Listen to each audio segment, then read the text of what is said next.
राम राम जी। मैं रिमन, गांव खेदड़, जिला हिसार, हरियाणा से। और आज आप सबके बीच में शामिल हुई हूँ अपनी एक छोटी सी स्टोरी ने लेके ने। शुरू में घर में दूसरी बेटी थी तो थोड़ा सा यूं कह लो कि मातम तो होया था, लेकिन फिर भी वो प्यार पापा का मिला जो मिलना चाहिए था। और खूब मान सम्मान परिवार में मिला। कदे न्यू ने सोचा घर वाला ने कि छोरी है तो इस तक यो अधिकार को नहीं देना, यो देना है।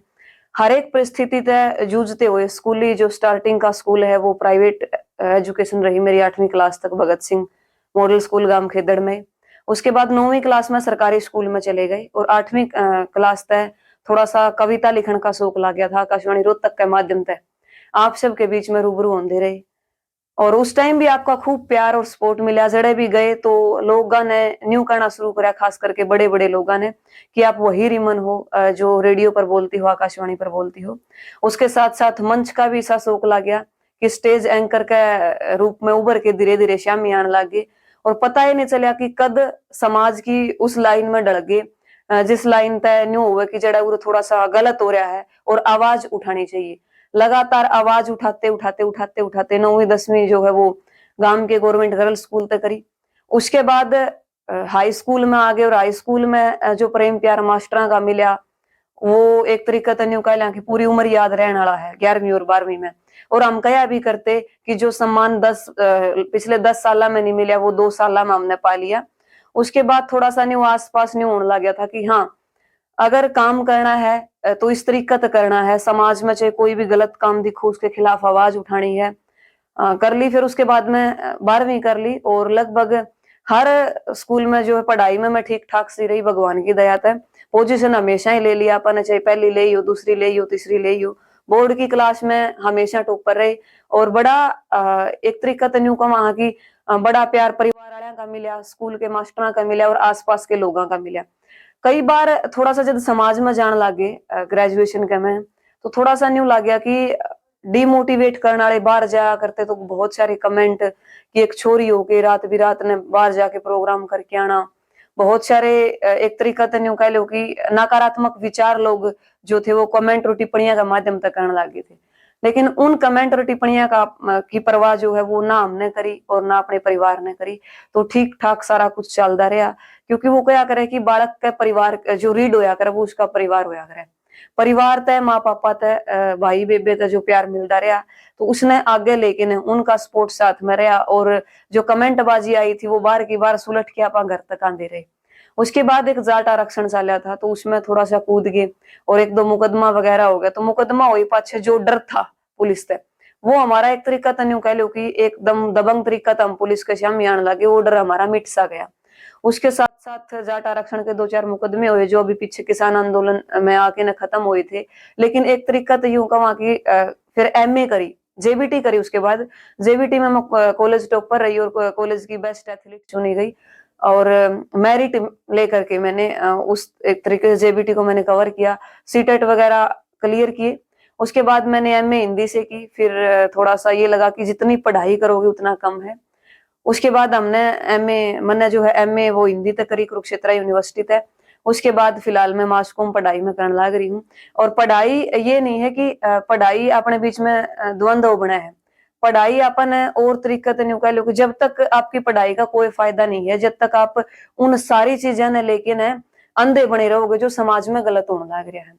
किसान आंदोलन में जब आए तो बहुत सारे एक तरीका तो नहीं कह लो कि बैक फुट पे लेके आने वाले काम करे गए, क्योंकि जो दिन रात साथ में काम करया करते उन्हें लोगों ने गिराने का भी प्रयास करा। और इतने बहुत सारी धमकियां सरकार की तरफ से भी मिली, सरकार के मंत्रियों की तरफ से भी मिले, उनके लोगों की तरफ से भी मिली। और बहुत सारे ऑफर भी सरकार ने हमारे पास भेजे कि आपको पार्टी में ये मान सम्मान देंगे, ये पद देंगे, फलानी चीज का इंचार्ज बना देंगे, उस चीज का डायरेक्टर बना देंगे।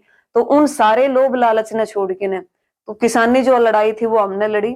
और 307 तक की धाराएं जो थी, 307 तक के केस आंदोलन में भुगतने पड़े। उसके साथ साथ 43-44 केस और धाराएं ऐसी थी जो हमने ओटी और ओट के ने लगातार 13 महीने मेहनत करके ने किसान आंदोलन की जो लड़ाई है वह लड़ी। और 11 दिसंबर ने जो लड़ाई थी 2021 में फिर हम बॉर्डर से उल्टे लौटे और जीत के लौटे। पहली बार ऐसा होया था कि मेरे कारण मेरा गांव खेदड़ का नाम जो है वो वर्ल्ड मैगजीन के फ्रंट पेज पर छपया था, क्योंकि एक तरीका से किसान आंदोलन का उस टाइम चेहरा कह लो कि मान सम्मान कह लो जो पाया था, जिस टाइम धारा 307 लगी थी और मैं उस टाइम की सबसे छोटी बेटी थी जिसपे धारा 307 किसी भी आंदोलन के चलते लगी थी, आज तक किसी पे नहीं हुई है। बड़े बड़े आंदोलन हो लिए, बड़े बड़े मुकदमे हो लिए और बड़ी बड़ी लड़ाइयां लड़ ली।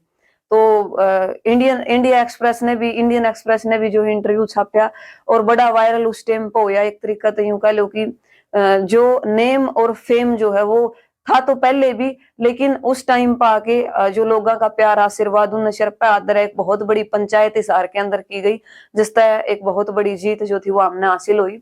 उसके बाद थोड़ा सा लोगों ने न्यू भी कहा कि आप राजनीति में चले जाओ, लेकिन मैं हमेशा ये कहती हूँ कि मेरा जो मकसद है और मेरा जो एम है वो राजनीति से थोड़ा सा हटके है और समाज के अंदर काम करने का है। फिलहाल हाल फिलहाल आर्यनगर की घटना आप देखने लाग रहे हो, उसकी भी हम आवाज उठाने लाग रहे हैं।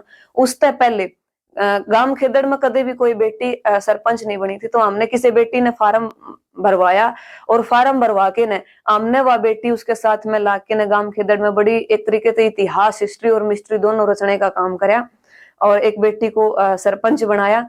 और भी तमाम मुद्दे, चाहे कोई भी लड़ाई हो, मैं आप लोगों से सिर्फ यही कहना चाहूंगी, जब आप लोग आगे बढ़ो हो तो आपने बहुत सारे लोग घेरने का प्रयास करेंगे, साजिशें रचेंगे, आपके ऊपर कमेंट कसेंगे, लेकिन उन कमेंटा तक आगे बढ़ के ने आपने समाज की जो लड़ाई है वो लड़नी चाहिए और जिंदा जमीर के साथ आगे बढ़ना चाहिए। क्योंकि दो पंक्ति में वो कहना चाहूंगी जो हरिवंश राय बच्चन जी बार बार दोहराया करते, असफलता तक कभी भी परेशान नहीं होना चाहिए कि असफलता एक चुनौती है, स्वीकार करो, क्या कमी रह गई देखो और सुधार करो। तो हमेशा डिमोटिवेट करने वाली चीजें अपने बहुत सारी मिलेंगी, अपने नकारात्मक लोग जो है वो बहुत सारे मिलेंगे, कमेंट करने वाले जो लोग हैं वो बहुत सारे मिलेंगे, लेकिन मैं आप शब्द न्यू ही कहना चाहूंगी कि अगर आपने जिंदगी आपने मिली है तो ये एक बार मिली है।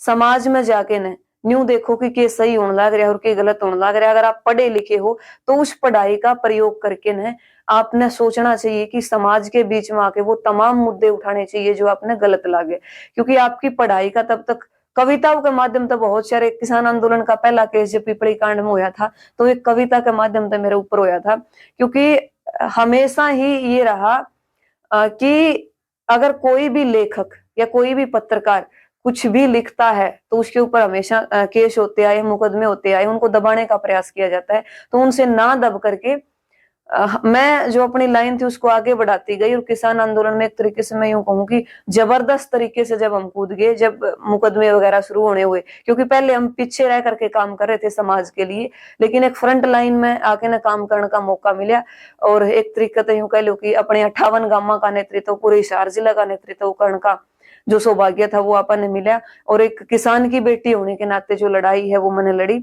पापा जो मेरे हैं वो एक जमींदार हैं, किसान है, खेती करते हैं, और माँ मेरी एक गृहिणी है, उनके साथ काम खेती में भी हाथ बटाती है और हमने भी खूब काम करा। ईबी भी करने लाग रहे हैं, खेती भी करा, 9-9 10-10 किलियां की खेती करा। हाँ, लेकिन काम कदे भी आपने यूं नहीं, पढ़ाई कदे भी आपने यूं नहीं कंदी कि आप काम ना करो। पढ़ाई के साथ साथ में काम भी करो और समाज में जो काम गलत होने लग रही है उनके खिलाफ आवाज उठाने का प्रयास भी हमने करना चाहिए, क्योंकि इतिहास में उनका नाम दर्ज होया करे जो आवाज उठाया करे, वरना पिछलगू बर्निया का नाम ना तो कदे आजादी की लड़ाई में आगा आया और ना ही कदे आगा होगा। तो यह अपील करना चाहूंगी अपनी एक तरीके से यूं कह लो कि अपनी जिंदगी के अनुभव के माध्यम से आप लोगों तो यही एक अपील करना चाहूंगी। लोगों ने बहुत सारा यूं भी कहा था कि 2 छोरी हैं पढ़ाने की जरूरत थी, लेकिन पापा ने कदे भी इन चीजों की परवाह नहीं करी और हमेशा एक बेटी को भी उसी लाइन में खड़ा करा जहां एक बेटे को खड़ा करा। और आज भाई तो कम बहुत, मतलब यूं कह ली कि पढ़ाई तो उनकी भी चल रही है, लेकिन जिस तरीके से कोई भी कोर्स करवाने की बात हो, कोई भी पढ़ाई करवाने की बात हो, जो सुविधाएं हमें दी है, पापा ने मेरे ख्याल से भाई को थोड़ा सा उन चीजों में पीछे रखा, क्योंकि उन्होंने हमेशा एक बेटी को बेटे से आगे माना। और बेटियां, तमाम दर्शकों से यही कहूंगी, बेटियां कदे भी बोझ नहीं होया कर दी। बेटियां ने यदि आप मौका दोगे, उन्हें पंख दोगे तो उड़ने की हिम्मत रखे और एक सकारात्मक दिशा में उड़ान भरने की हिम्मत रखे। राम।